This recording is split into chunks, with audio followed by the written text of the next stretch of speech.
Le couteau racla contre l'assiette avec ce bruit aigu qui fit grimacer Margot. 28 ans qu'elle entendait ce son à chaque repas, 28 ans qu'elle subissait ses dîners du dimanche dans la petite salle à manger de Meudon, où chaque mot pesait plus lourd que les plats de sa mère. « Alors, Alexandre, raconte-nous cette promotion », s'exclama Clara en servant une deuxième part de bœuf bourguignon à son fils chéri. Margot observa le visage de sa mère s'illuminer. Ses rides d'inquiétude s'effaçaient comme par magie. À 52 ans, Clara portait encore cette beauté fanée d'une femme qui avait renoncé à ses rêves pour se consacrer entièrement à ses enfants. Enfin, à l'un d'eux. Chef de projet senior chez Thales, maman. 15% d'augmentation. Alexandre ajuste ses lunettes avec ce petit geste suffisant que Margot connaît par cœur. 31 ans. Ingénieur accompli. L'orgueil familial incarné. Mon fils, mon petit génie. Clara bat des mains comme une enfant. Margot, tu entends ça? Ton frère va gagner presque 4 000 € par mois maintenant. Margot se mord la lèvre inférieure, son tic depuis l'enfance. Dans la poche de son cardigan, ses doigts froissent la lettre arrivée ce matin. Une lettre qui changerait tout, si seulement elle osait la sortir. « Et toi, Margot ?» La voix d'Alexandre a cette note condescendante qu'il maîtrise si bien. « Toujours dans ta petite agence de com ?» ?»« Oui, toujours. » Sa voix sort plus faible qu'elle ne le voudrait. Clara soupire en reposant sa fourchette. « Au moins ton frère nous rend fiers.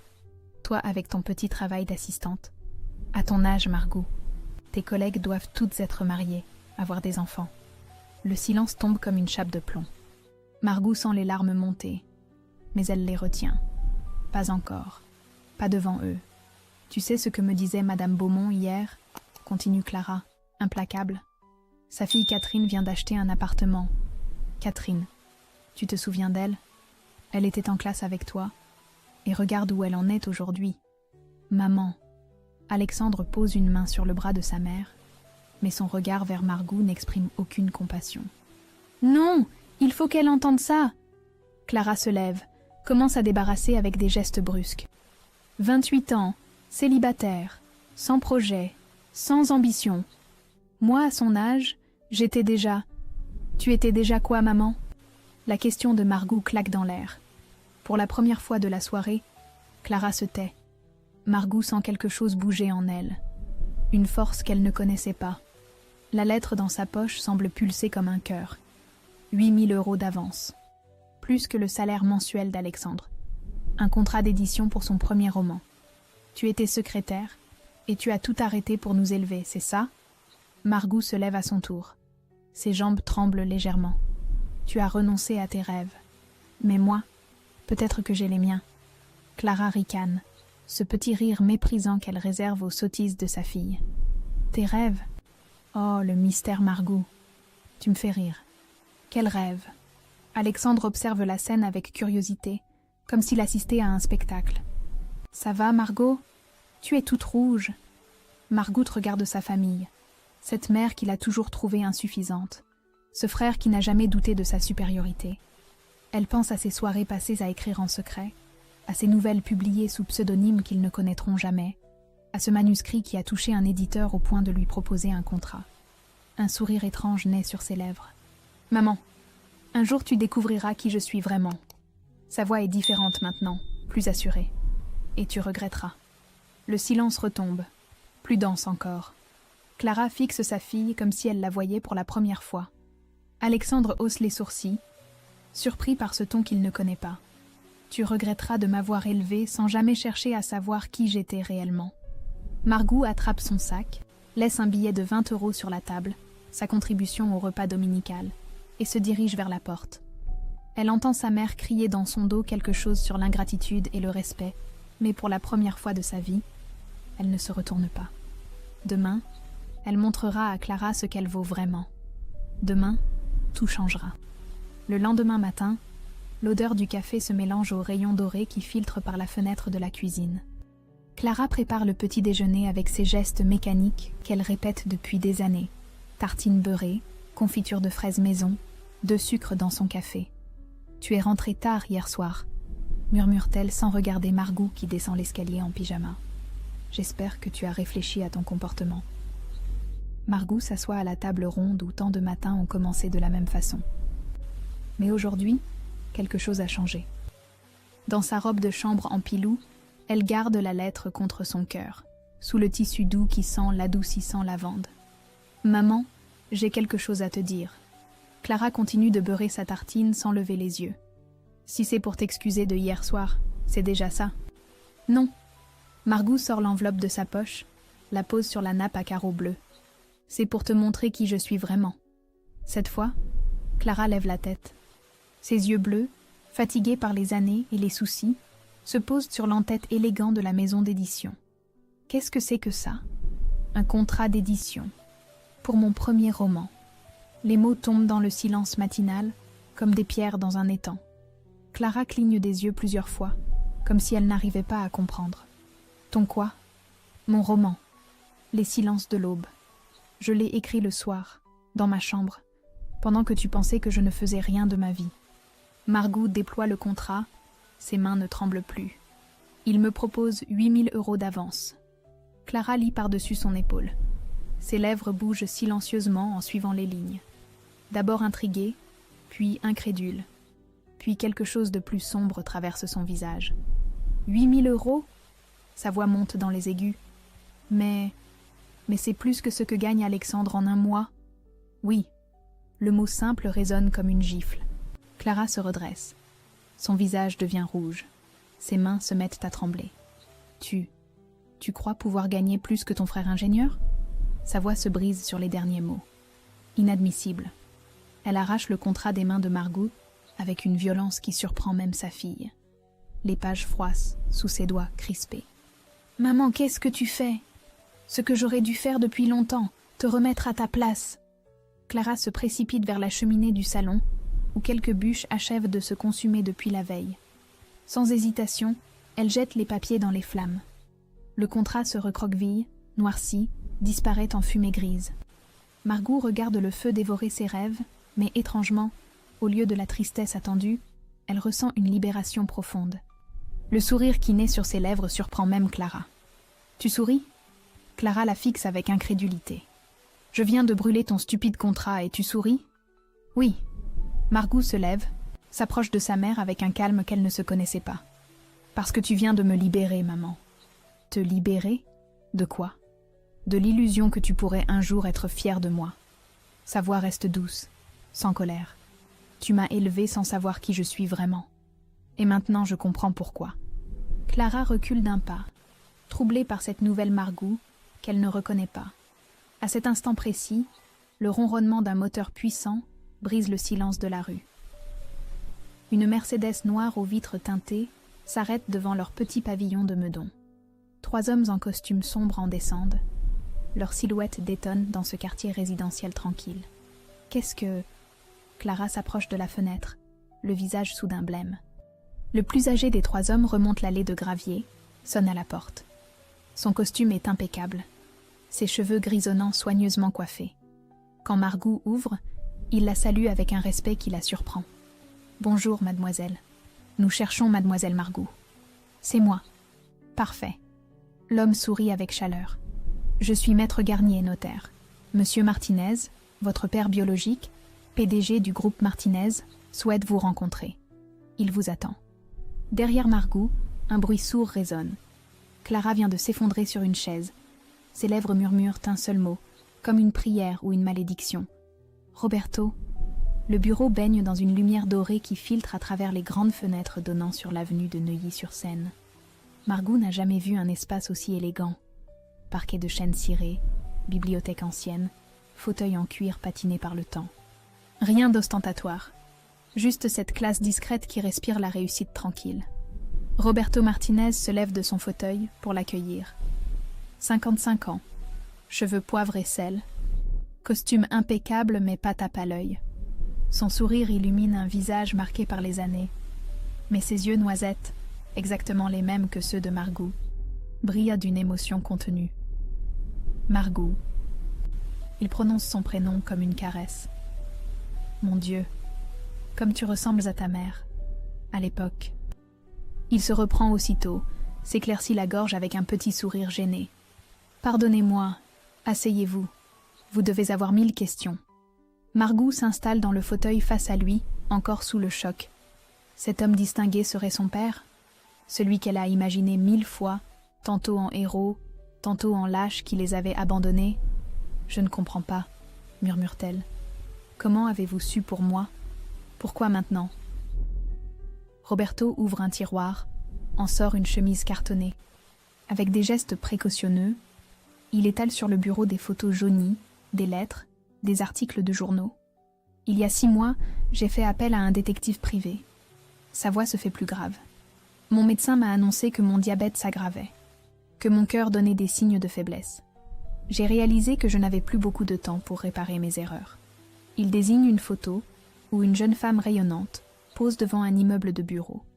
Clara, 24 ans, souriante, si différente de la femme amère qu'elle est devenue. Votre mère travaillait comme secrétaire dans ma première entreprise en 1996. J'avais 26 ans, je commençais à peine dans l'immobilier. Elle était extraordinaire.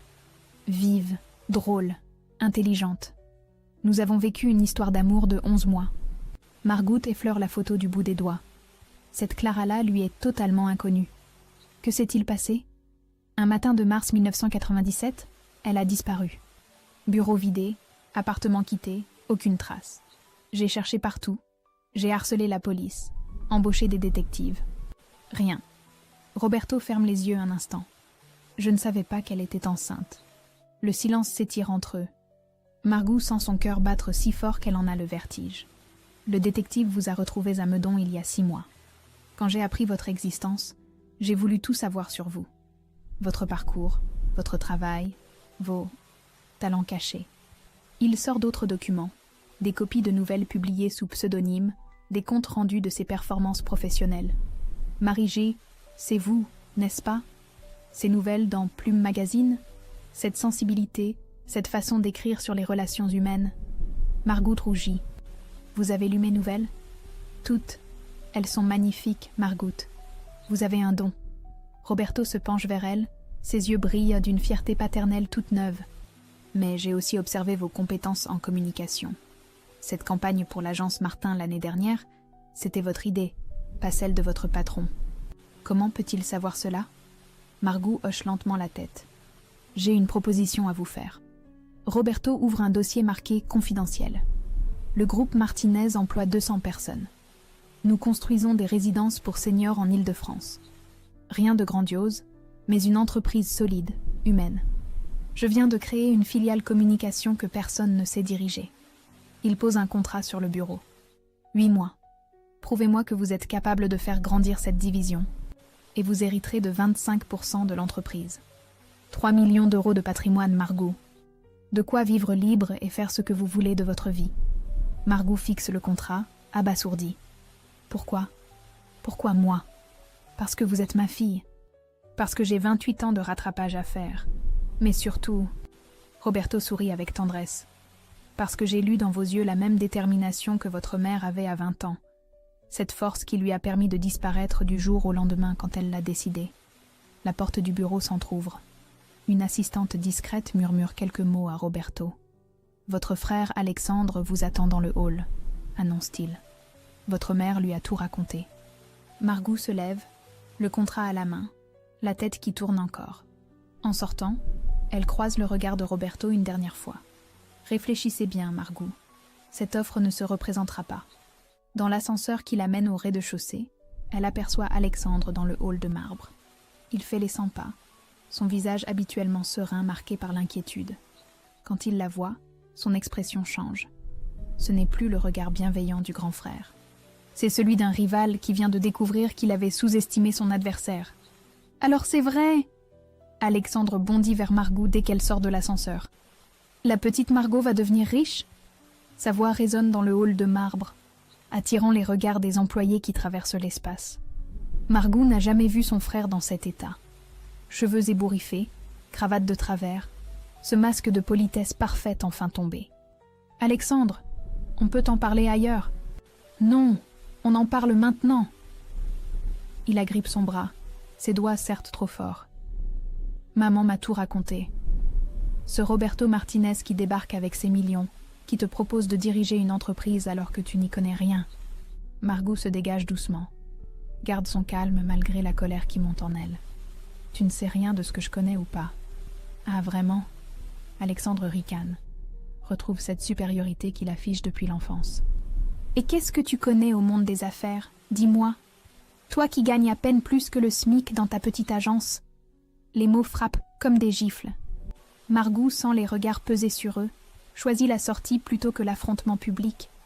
Dehors, l'air frais de novembre les saisit. Alexandre la suit sur le trottoir. Ses pas claquent nerveusement sur les pavés. Tu sais ce que maman m'a dit d'autre? Sa voix se fait plus grave, plus menaçante. Que notre maison, elle ne l'a jamais payée. Que ce Roberto payait le loyer en secret depuis 28 ans. Margot s'arrête net. Quoi? Tu m'entends bien? Fausse pension alimentaire, virements automatiques, tout le système. Maman n'a jamais été propriétaire de rien. Alexandre passe une main dans ses cheveux, défait sa coiffure parfaite. Tu comprends ce que ça signifie? Cet appartement que je voulais acheter, cet héritage sur lequel je comptais, tout s'effondre. Pour la première fois, Margot voit la peur dans les yeux de son frère. Cette peur de l'homme qui a bâti sa sécurité sur des fondations inexistantes. Alexandre, je ne savais pas. Bien sûr que tu ne savais pas. Personne ne savait rien dans cette famille. Il fait quelques pas, se retourne brusquement. Et maintenant quoi? Tu vas jouer à la chef d'entreprise pendant qu'elle sombre dans la dépression? Ces mots touchent juste. Margot pense à Clara, effondrée sur sa chaise, murmurant ce prénom comme un fantôme du passé. Elle va très mal, Margot.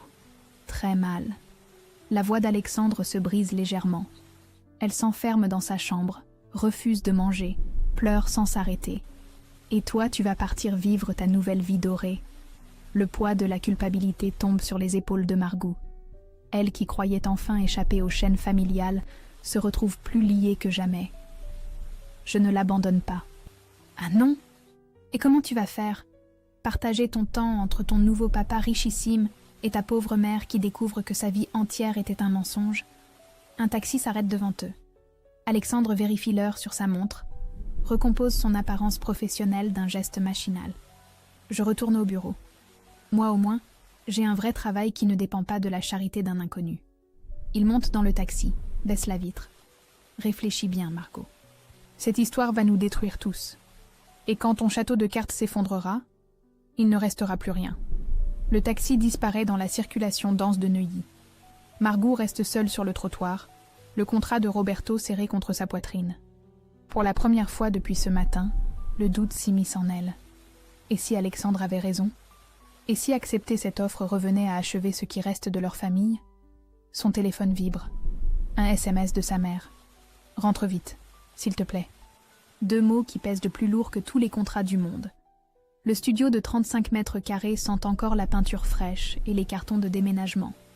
Margot pose sa dernière valise près de la fenêtre qui donne sur la Défense. Ces tours de verre qui scintillent dans le soleil de décembre. 3 semaines qu'elle a quitté Meudon. 3 semaines qu'elle n'a pas parlé à sa mère. C'est pas le grand luxe, mais c'est à toi. Elena Rossi lui tend les clés avec un sourire chaleureux.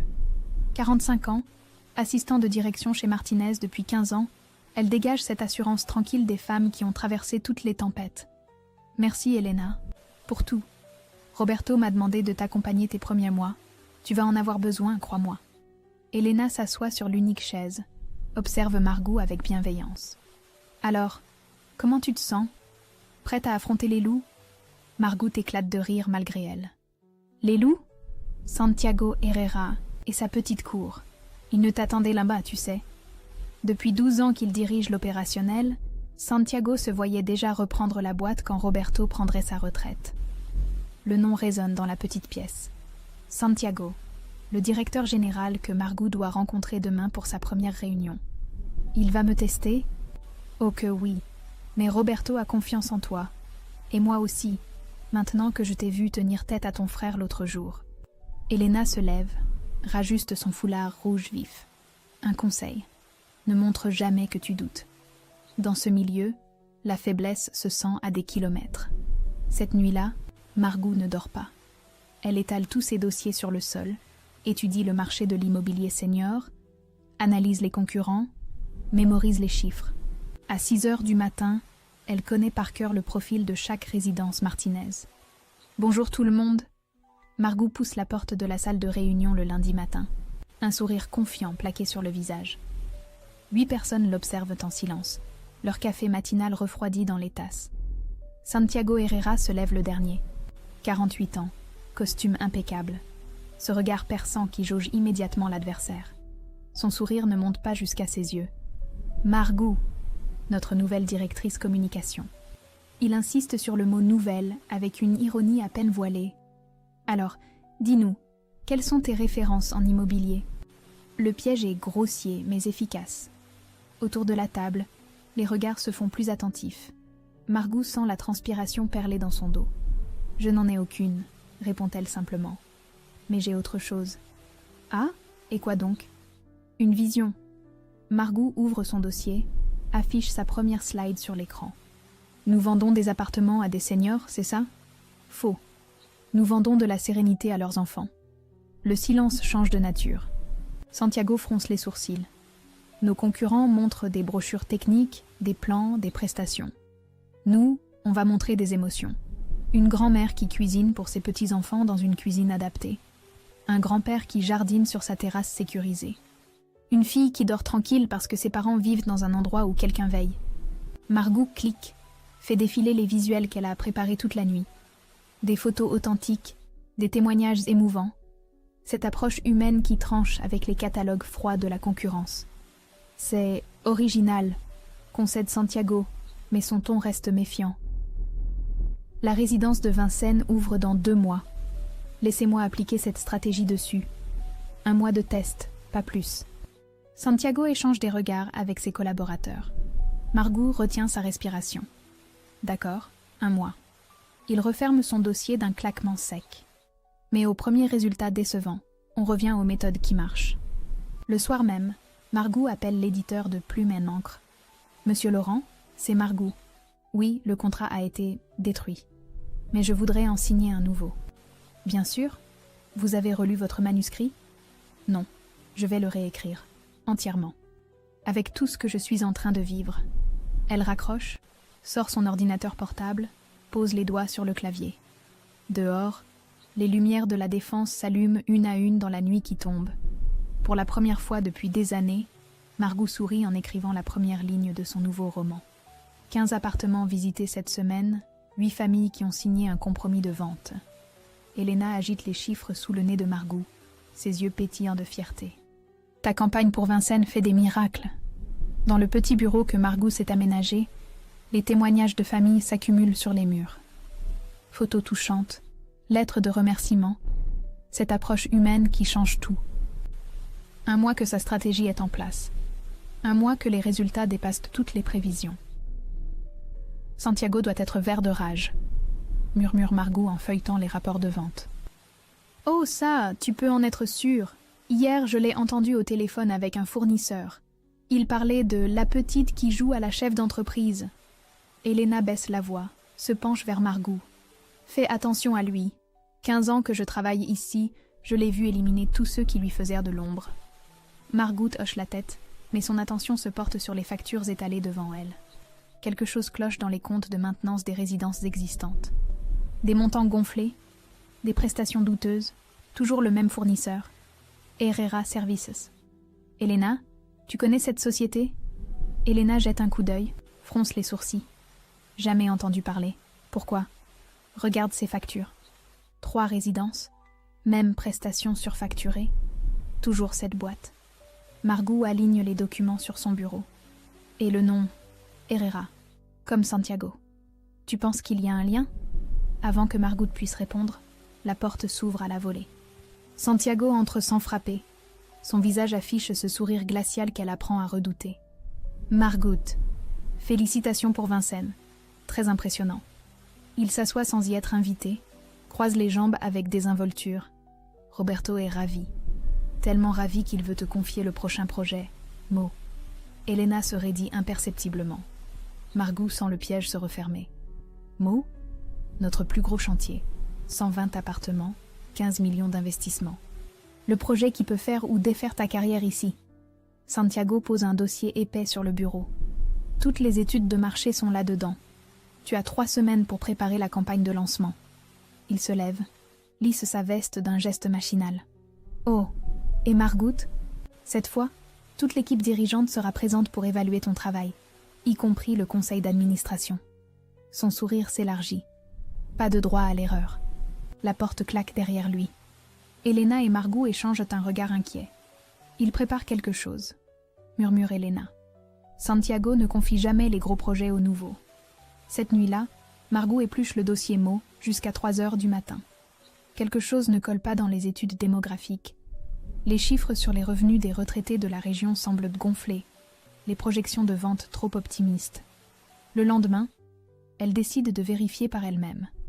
Train pour Mo, visite du quartier, discussion avec les commerçants locaux. La réalité la frappe comme une gifle. Le secteur est en déclin. Les jeunes partent. Les retraités n'ont pas les moyens d'acheter les appartements prévus. Elena, Santiago m'a piégée. Margout fait les 100 pas dans son bureau, les vrais chiffres à la main. Ses études sont bidonnées. Si je lance la campagne sur ces bases, c'est l'échec garanti. Il le sait forcément. Santiago ne fait jamais rien au hasard. Elena mordille son stylo, réfléchit intensément. Tu vas faire quoi? Dire la vérité à Roberto. Montrer que les études sont fausses. Et si Roberto ne te croit pas? Si Santiago a une explication toute prête? Elena pose sa main sur l'épaule de Margout. Tu n'as pas encore gagné sa confiance totale. Un échec sur Mo, et tu seras viré. Le téléphone sonne. Roberto, au bout du fil, sa voix chaleureuse habille mal son inquiétude. Margout, j'aimerais te voir demain matin. Santiago m'a parlé de Mo. Il a l'air préoccupé par ton approche. Il pense que tu vises trop haut. Margout ferme les yeux. Le piège se referme, méthodiquement orchestré. J'arrive, Roberto. Elle raccroche, regarde Elena avec détermination. Tu as raison. Santiago joue aux échecs, pas aux dames. Il faut que je trouve un moyen de retourner la situation. Dehors, la nuit tombe sur la défense. Dans son reflet sur la vitre, Margout voit une femme qu'elle ne reconnaît pas. Plus forte, plus déterminée. Cette femme-là ne se laissera pas détruire par Santiago Herrera. Pas sans combattre. La salle du conseil d'administration baigne dans cette lumière froide des néons qui rendent tout le monde blême. Margout serre dans sa main l'enregistreur discret qu'Elena lui a prêté, caché sous sa veste blazer marine. Autour de la table d'acajou, 6 visages l'observent, avec cette politesse distante des gens d'affaires. Roberto préside, l'air fatigué mais bienveillant. Santiago s'est placé stratégiquement à sa droite, parfaitement détendu, sûr de sa victoire. Les 3 membres du conseil, Madame Laurent, Monsieur Rousseau et Madame Petit, attendent que le spectacle commence. Margout, nous vous écoutons concernant Mo, annonce Roberto en ouvrant le dossier. Merci. Margout se lève, ses jambes tremblent légèrement mais sa voix reste ferme. Avant de présenter ma stratégie, j'aimerais signaler des incohérences dans les études préparatoires. Santiago hausse un sourcil, faussement surpris. Des incohérences? Pourtant, nos équipes ont fait du travail remarquable. C'est exactement le problème. Margout étale ses propres recherches sur la table. Ces chiffres sur les revenus des retraités de Mo sont surévalués de 30%. La réalité du terrain ne correspond pas aux projections. Permettez-moi d'en douter, intervient Santiago avec un sourire condescendant. Nos méthodes sont éprouvées depuis des années. Vous avez visité la zone une seule fois? Nous avons des partenaires locaux depuis des mois. Margout sent le piège se refermer. Madame Laurent note quelque chose dans son carnet, l'air préoccupé. Santiago a raison, murmure Roberto. Ces études ont coûté 50 000 €. Vous remettez en question tout notre travail préparatoire? Je remets en question leur fiabilité, oui. Margout garde son calme malgré la pression. Et pas seulement pour Mo.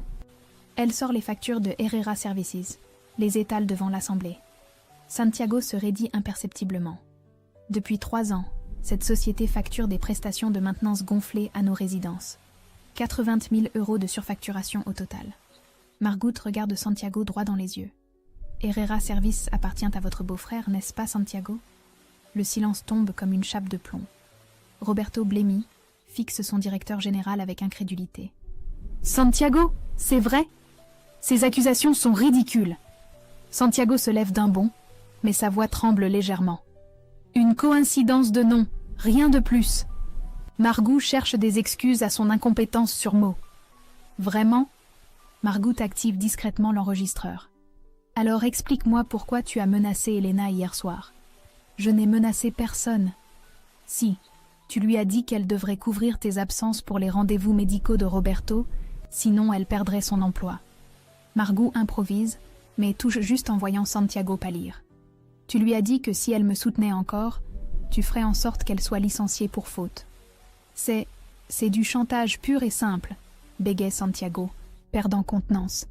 Exactement, du chantage. Margou sort son téléphone, fait mine de chercher quelque chose.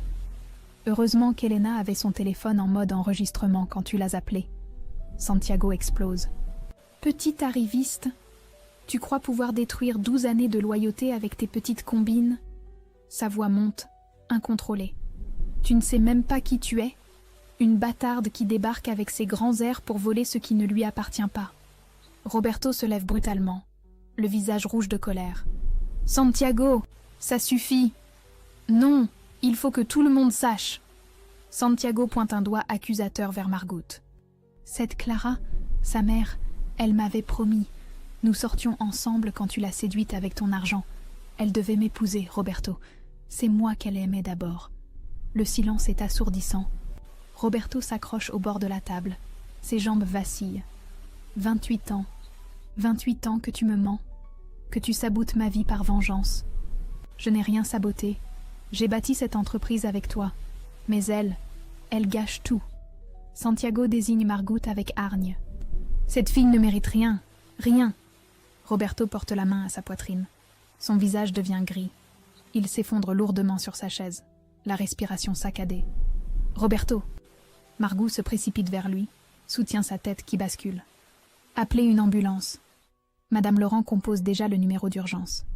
Santiago, réalisant l'ampleur de ses aveux, recule vers la porte. Roberto, Il balbutie, mais les mots ne sortent plus. Va-t'en, murmure Roberto dans un souffle. Va-t'en avant que je ne porte plainte. Pendant que les secours arrivent, Roberto saisit la main de Margou avec ses dernières forces. Tu as le courage que je n'ai jamais eu. Tu es vraiment ma fille. L'ambulance emporte Roberto. Santiago quitte l'entreprise avec ses affaires personnelles dans un carton. Et Margou reste seule dans ce bureau, tenant entre ses mains l'avenir d'une entreprise qu'elle ne voulait même pas diriger. 6 mois plus tard, la terrasse de l'hôpital Cochin baigne dans la douceur de mai. Roberto, amaigri mais souriant, regarde Margou signer les derniers documents de cession. Ses mains tremblent encore légèrement depuis son infarctus, mais ses yeux brillent de cette fierté paternelle qu'il découvre chaque jour. « Tu es sûr de ton choix ?» demande-t-il en voyant les chiffres. 3 millions d'euros, c'est beaucoup d'argent à investir dans l'édition. Sûre et certaine. Margou referme le dossier avec un sourire apaisé. Bouygues Immobilier reprend l'entreprise, garde tous les emplois, et Elena devient directrice régionale. Tout le monde y gagne. Roberto hoche la tête, ému. Ta mère aurait été fière. Elle, l'EST fière. Margou corrige doucement. Nos séances de thérapie se passent bien. Elle apprend à me voir vraiment, pas à travers le prisme de ses propres frustrations. Elle se voit maintenant 2 fois par semaine chez une psychologue de Meudon. Clara découvre progressivement cette fille qu'elle a côtoyée sans la connaître. Accepte peu à peu que Margou puisse réussir différemment d'Alexandre. Et ton frère ? Alexandre s'habitue. Margou sourit avec tendresse. Quand je lui ai proposé de l'aider pour son appartement, il a d'abord refusé par orgueil. Puis, il a compris que l'amour fraternel, ça marche dans les 2 sens. La semaine dernière, elle a signé un chèque de 50 000 € pour l'apport d'Alexandre. Pas un cadeau, un prêt à taux zéro qu'il remboursera quand il le pourra. Cette nuance a tout changé dans leur relation. Et, plume libre, ça avance. Margou sort une épreuve de son sac, l'attend à Roberto. Mon nouveau roman sort le mois prochain. Renaissance. L'histoire d'une femme qui découvre sa famille en même temps qu'elle-même. Roberto feuillette les premières pages, reconnaît certains passages de leur propre histoire transformés en fiction. Tu m'as donné un rôle de héros ? Tu es un héros, papa. Le mot glisse naturellement, comme une évidence. Roberto essuie discrètement ses yeux humides. Ma maison d'édition emploie 4 personnes maintenant. Nous publions 20 livres par an, aidons de jeunes auteurs à émerger. Margot regarde les tours de la Défense au loin. C'est exactement la vie que je voulais. Il ne manque que... l'amour. Margot rougit légèrement. Justement, il y a du nouveau. Elle raconte à Roberto sa rencontre avec David Moreau, ce journaliste du Parisien qui avait couvert l'affaire Santiago avec tant de délicatesse. Comment il était revenu l'interviewer pour un article sur les jeunes entrepreneurs de l'édition. Comment leur conversation professionnelle s'était muée en longues promenades le long de la Seine. Il me respecte pour ce que je suis, pas pour ce que j'ai. C'est nouveau pour moi. Et reposant, j'imagine. Très. Margot consulte sa montre. D'ailleurs, il m'attend ce soir. Dîner chez moi. Première fois qu'il vient dans mon appartement. Roberto lui prend la main avec affection. Vaille, ma fille, va construire ton bonheur. Le soir, dans son petit 2 pièces de Boulogne qu'elle a acheté avec ses premiers bénéfices, Margot accueille David avec une nervosité délicieuse. Il apporte des fleurs simples, des tulipes jaunes qui sentent le printemps. Alors, c'est ici que naît la magie ? Il observe l'appartement, les murs couverts de livres, le bureau face à la fenêtre, cette atmosphère de sérénité créative. C'est ici que je suis devenue moi-même. Sur le mur, encadré comme un trophée, le contrat d'édition original côtoie une photo retrouvée dans les affaires de Clara. Roberto et elle, en 1996. Radieux, insouciant. David l'embrasse doucement, ce premier baiser qu'il repousse depuis des semaines. Je suis fière de toi, Margot. Fière de la femme que tu es devenue. Pour la première fois de sa vie, Margot se sent complète. 18 mois après le contrat brûlé, la lumière dorée du soleil couchant filtre par les grandes fenêtres du petit appartement de Boulogne, transformant la salle à manger en tableau impressionniste. Margot allume les bougies une à une, sourit en entendant les rires qui montent de la cuisine, où David aide Clara à dresser les plats. « Maman, laisse-moi faire ça. » La voix de David mélange exaspération et tendresse. « Jamais. Un homme dans ma cuisine, ça n'a jamais su faire une sauce béarnaise correctement. » Margot éclate de rire.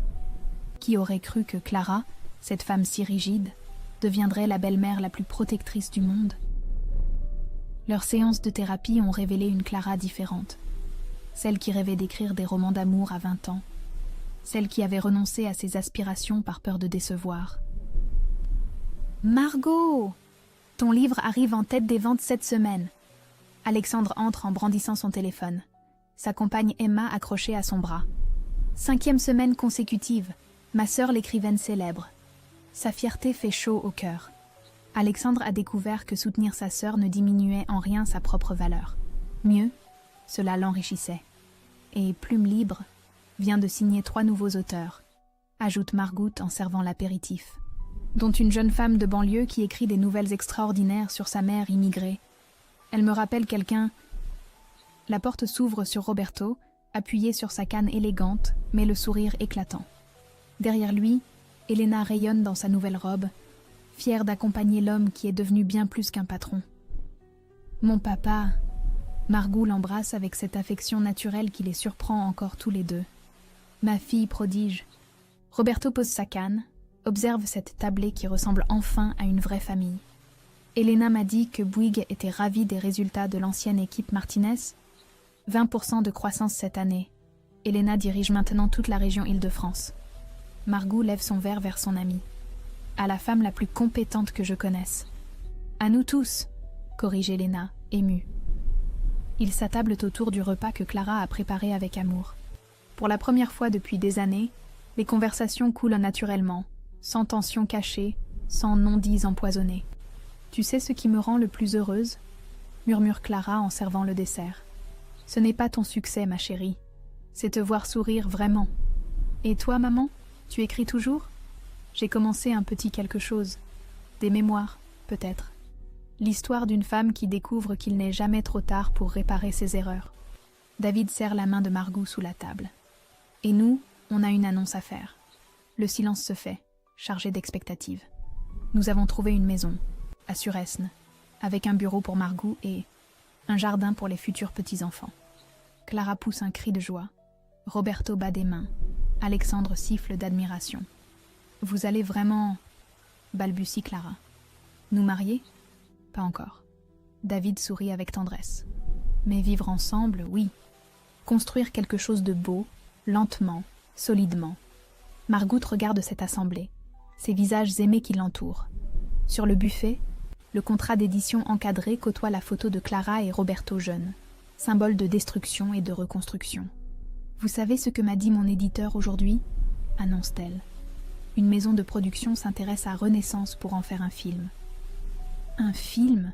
s'exclame Alexandre. « Je vais avoir une sœur star. » Peut-être. Mais vous savez quoi?